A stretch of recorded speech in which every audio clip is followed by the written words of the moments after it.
কখনো বলতে পারলাম না ভালোবাসি কথাটা, সাহসের অভাবে। তৃণা সব সময় আমাকে বন্ধু ভাবত। আমিও চাইনি আমার ভালোবাসার জন্য আমাদের বন্ধুত্বটা নষ্ট হোক।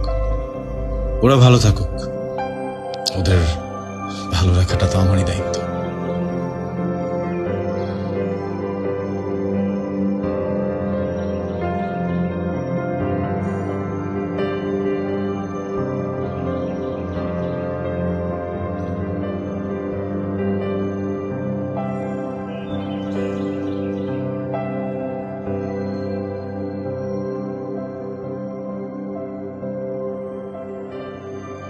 না বলা ভালোবাসাগুলো দূর থেকেই সুন্দর।